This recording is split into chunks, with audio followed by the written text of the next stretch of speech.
Hola a todos, siguiendo nuevamente con el tema de evaluación de la función pulmonar, veremos un poco más en detalle sensores y métodos para realizar este tipo de estudios. Dijimos anteriormente que existen variables que son más representativas para este tipo de mediciones, como es la presión, y en ella la podemos determinar de diferentes maneras. Tenemos sensores llamados strain gauge o galgas extensiométricas y los de reluctancia variable. Las strain gauge básicamente es un material elástico que tiene una resistencia y por ende una conductividad que varía cuando el mismo material se deforma. Esto realmente es muy útil porque mediante esta variación o deformación física podemos tener una respuesta en cuanto a su valor resistivo, y si lo acoplamos a un circuito eléctrico podemos transmitir esta variación física en una magnitud eléctrica. O sea, este tipo de sensores posee un diafragma de material elástico con una cara que está en contacto con la presión a medir y la otra a la atmósfera. Asociando el diafragma se coloca una o varias resistencias variables, o sea, de estas de strain gauge, y midiendo la variación de la resistencia obtendremos el valor de la presión. En el caso de la reluctancia variable, también adosamos un diafragma, con la diferencia que es una armadura magnética que se va a desplazar dentro de una bobina excitada que produce una corriente que es proporcional al movimiento. Entonces al variar el campo magnético vamos a tener una variación de corriente generando el mismo efecto que mencionamos anteriormente, el de transmitir una señal, convertir una señal física en una eléctrica. También mencionamos que los espirómetros, si bien podemos obtener curvas de volumen y flujo y valores de volúmenes absolutos, no todos. Algunas clases de espirómetros, por ejemplo, son los más conocidos de desplazamiento volumétrico. Eh, Esto consta de, tenemos un ejemplo acá de los de sello de agua con cadena compensatoria, de sello seco y de fuelle. Todos tienen el mismo principio, o sea, es una parte fija y una móvil. Cuando el paciente realiza una inspiración o una expiración, hay una parte móvil que se desplaza en función del volumen que le estamos ingresando con esta inspiración y expiración, y esa parte móvil se adosa a un transductor, tanto de rotación mecánico que lo puedo adosar a un eje giratorio con una aguja y un papel térmico para obtener una curva, o de la parte más electrónica se puede usar un potenciómetro lineal, dándome una variación de una resistencia que, como mencionamos anteriormente, si lo adosamos a un circuito eléctrico podemos tener una magnitud electrónica de este desplazamiento de volumen. También vamos a hablar del flujo. Para medir el flujo existen diferentes métodos y principios. El tema del flujo es de que en algunos sensores tienen sus ventajas y desventajas. Como vemos, tenemos los sensores de flujo de turbina, de hilo caliente, tubo pitot y presión diferencial. Los de turbina consta de un tubo donde atraviesa un flujo de aire, y este flujo mueve unas turbinas que están dentro, y perpendicularmente a estas turbinas tenemos en la parte superior una luz, que puede ser un LED, y en la parte inferior un fotodetector o una fotocelda que me detecte la luz que está emitiendo el LED.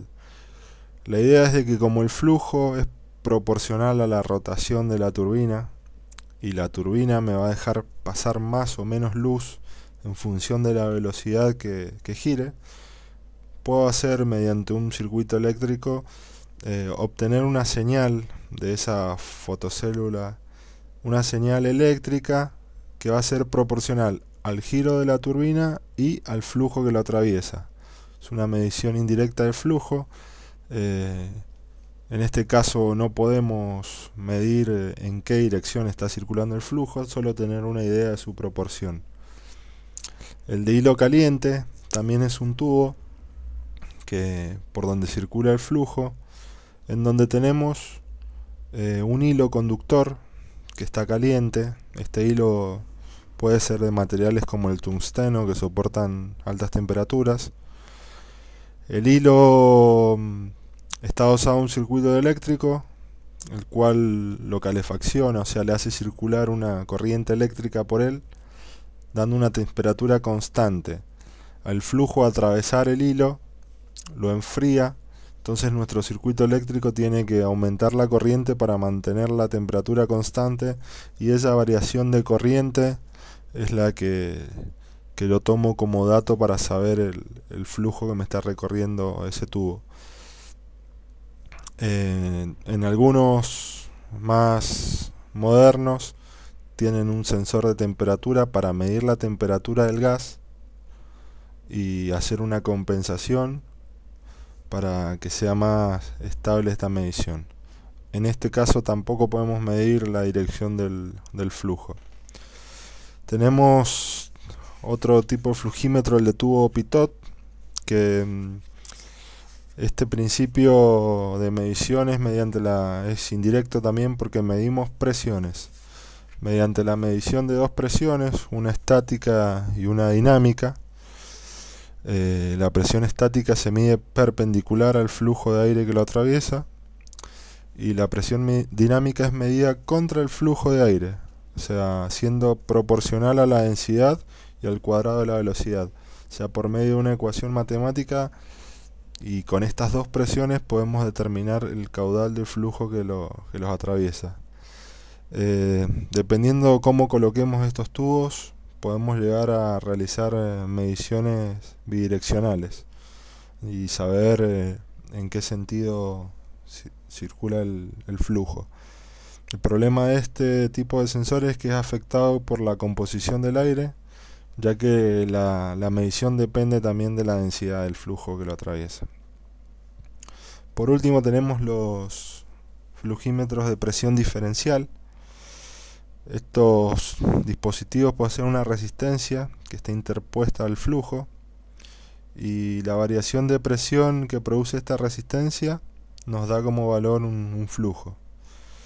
Este sí es el que nos permite hacer mediciones bidireccionales, y existen diferentes tipos de sensores: los de orificio fijo, orificio variable, y los neumatacómetros, que también se dividen en dos más, que los explicaremos más adelante. En el caso del orificio fijo, o sea, este tipo de resistencia origina un flujo medio turbulento. Entonces la relación que tenemos de presiones y de flujo no es lineal, entonces necesita una electrónica asociada para linealizar esta relación. Y lo bueno que tienen es que no son afectados ni por la humedad ni por la temperatura del flujo. Los de orificio variable tienen una relación de flujo-presión que es linealizada mecánicamente, ya que la resistencia se va adaptando según el valor del flujo, porque este orificio va dejando pasar va dejando pasar más o menos flujo en función del flujo que lo atraviesa. Y por último, los neumatacómetros, que también lo que tratan de hacer es que sean dos presiones con relación al caudal que los atraviesa, y existen diferentes modelos de resistencias empleadas para colocar en el medio de estas dos presiones que hablamos. Puede ser un conjunto de tubos capilares empaquetados en forma axial al tubo, o mallas metálicas finas interpuestas al flujo. Estos son los dos tipos de flujímetros que tienen los neumatacómetros. Recién hablamos de los espirómetros. El problema de los mismos es que no pueden medir volúmenes absolutos, como por ejemplo el volumen de reserva o la capacidad funcional residual o la capacidad pulmonar total. Para esto hay otros métodos. Vemos aquí que está el método de elusión de helio, el lavado de nitrógeno y la plestimografía de cuerpo entero. El método de dilución de helio se emplea y tiene ventajas. ¿Por qué? Porque primero que no es tóxico, no se encuentra presente en los pulmones, el helio no difunde en la sangre, en este caso es helio, pero también se puede utilizar argón o neón. Y ¿cómo es el principio de funcionamiento? El paciente se coloca su boca en un expirómetro y inspira y expira el gas, el helio contenido, durante un cierto tiempo, y la concentración de este gas de helio es conocida.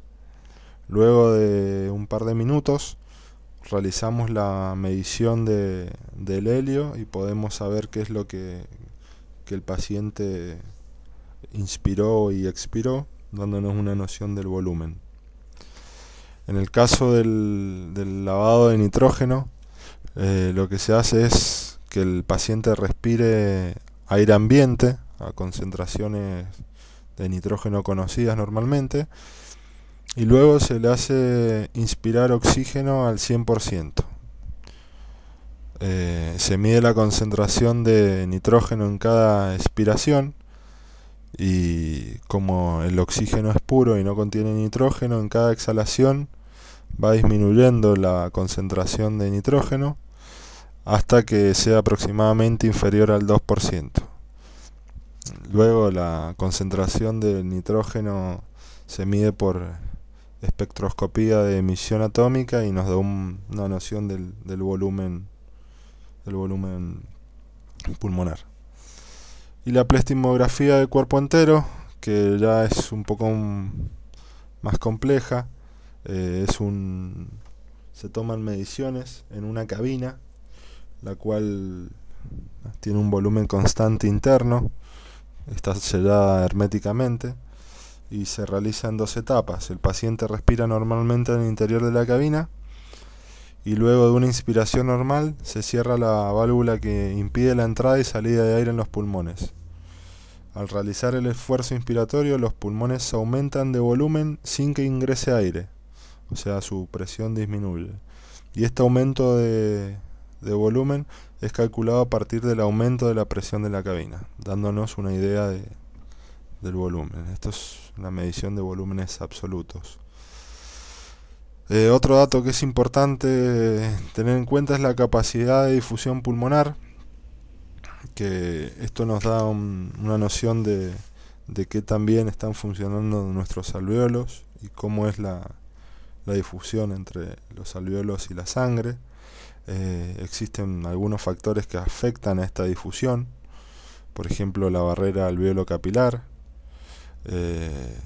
cuánta superficie tenemos de intercambio entre los alvéolos y los capilares, el gasto cardíaco, bueno, etcétera.